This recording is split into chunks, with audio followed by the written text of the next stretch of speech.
Some other comments have been saying, oh, first it was Greece. Well, it was.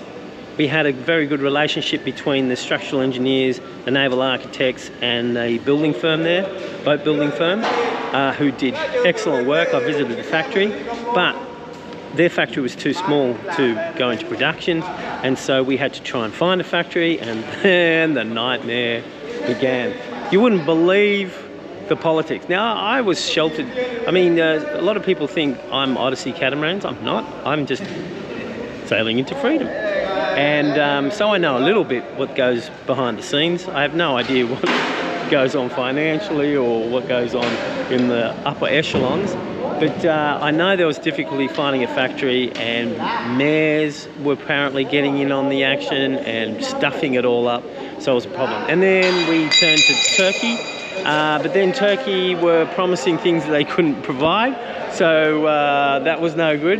And then we found the stability and strength of Barson shipyard.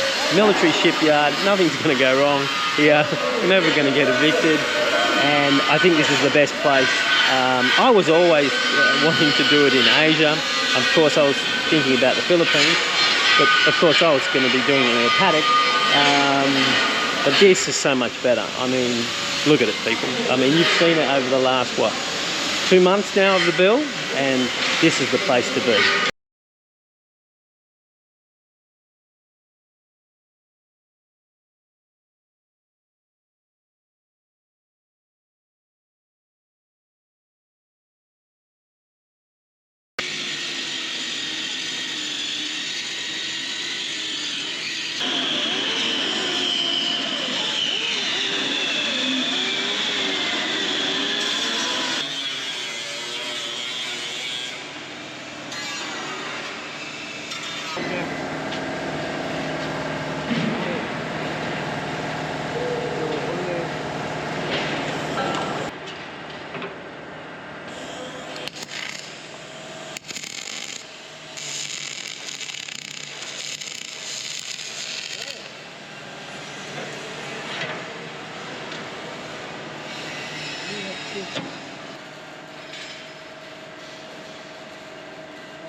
It goes to 12 mil, doesn't it? Yeah, I just make sure that it fits. Yeah. Okay. It's good. It's good to know. Making sure.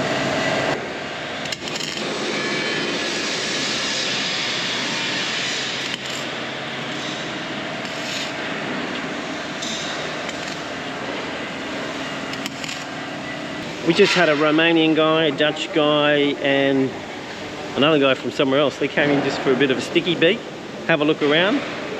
A few days ago, there was a bunch of Dutch guys coming along. No one wanted to be film people. No one wanted to be associated with a high-quality production of Sailing into Freedom. Well, they said they were shy. So they've been coming around and having a look, because the word's getting around. They're going, wow, this is great. Normally, these guys are building, you know, 100-ton minimum boats, and more often than not, they're in the thousands of tons. So it's nice to have a bit of company. See, these Dagger boards are coming along. This is 2 days work. This would have taken me like 2 months, and they would have all distorted and bent, people. Oh my goodness. And they always are like that, because it's difficult to weld such a long, thin, narrow section. Oh, is this the procedure of welding? don't weld in the tuck weld. This is the tuck weld holder. And then after you finish here, you weld from here up to here. So tuck weld, do not weld the tuck weld, because if you weld all and then it will shrink like that. Yeah. So weld here, and then later you weld all from the tuck weld. So, come back. Okay, so we're trying to minimize heat distortion. Because it actually goes up like this, so it's quite convex. That has enough structure to stiffen this and hopefully resist these distortions, provided they weld in a certain procedure that you don't get too much heat buildup, so they're staggering it.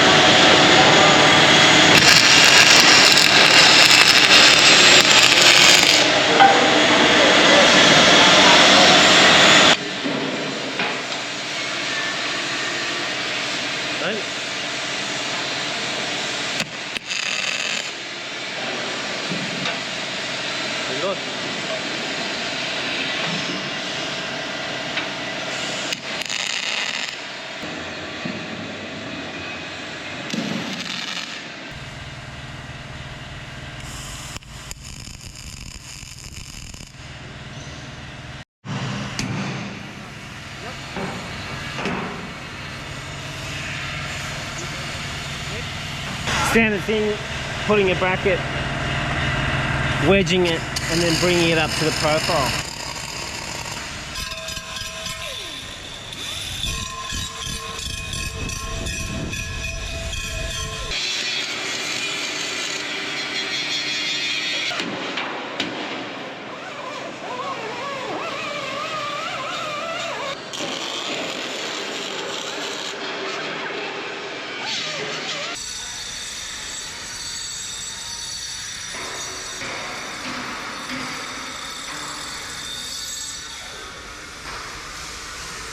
Check out how straight that is.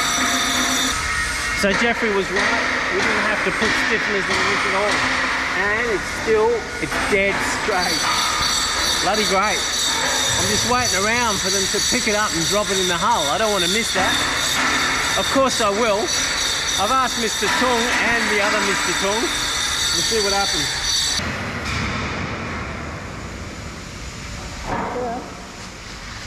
Good.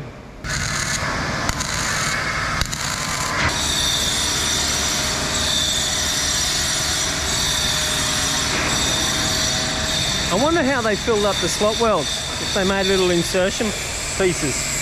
I'm not sure. I'm just going to go check over here if they've done it. Yeah.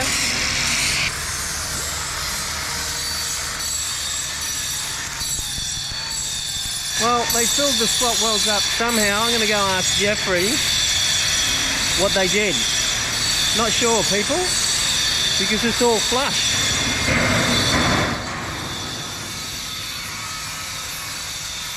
After the forward beam, this is 220, so this is about 190 in depth. It's skewed. Its shape is hexagonal, so this is probably about 300. It's 4 mil. What's its weight? It's bulky, but it's not heavy.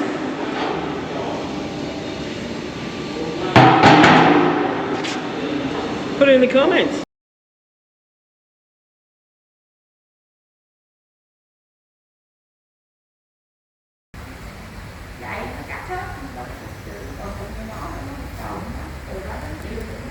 I really don't like doing these videos. This video is way too dreary to play in its entirety. Basically, I got so nauseous, I wanted to vomit, but I couldn't vomit. And then I think I had a mild fever, but it was light. But then I got these chills, and it's not chilly in Vietnam at all, you know, it's over 35 degrees Celsius, over 90, 95 degrees Fahrenheit. And so I piled on all my clothes, and I didn't even have any blankets, so I just grabbed 2 sheets, and I was freezing. And then, all of a sudden, I had this raging fever, and like pounding head, and I thought, this is no good, and I'm looking up the symptoms, I'm going, geez, this looks like malaria, except I thought malaria you have a raging fever at the start, so it was a bit opposite. So look, I didn't think at the time it was malaria, I just thought it was some mosquito-borne virus. But boy, it was not good. Anyway, I went into work and I saw Adonis, the boss. He goes, yeah, you don't look well. And I said, yeah, I know. And he immediately, his happy, smiling face, disappeared, and he pointed to 2 engineers. He said, right, go to take him to the doctor, clinic, bum. And like literally 30 seconds later, I was in their car, straight to the clinic. The engineers speak English, so they whisked me through blood pressure, temperature, and blood tests, or doctor, then blood tests. Probably the scariest thing out of the whole thing was watching Adonis's face go from the normally bright, vibrant, happy face to one of concern, and then immediate action control sending me off with the engineers. I mean, you don't know how that makes me feel, because you're a foreigner in a foreign land. I'd still be wandering around, literally lost, just trying to work out what to do.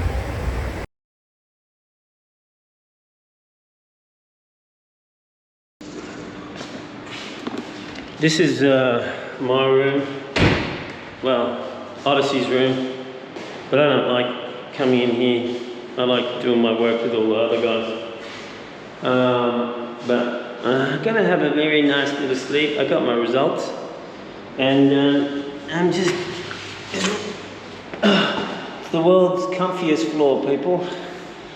Don't you worry. Now, I can't read Vietnamese, but apparently there's nothing wrong with me. So I'm gonna sleep to that. The doctor said there's nothing wrong with me, apparently, but it was all through a translator, Mr. And he just said, in effect, Mr. was the doctor. He's just said, look, don't worry about what he says. He wants to give you all this medication. You just go to sleep for 2 to 7 days, or sorry, you just rest for 2 to 7 days, and then you'll be right. So there you go. I think I'm the first person in history that's had a construction engineer / naval architect give advice about doctor stuff.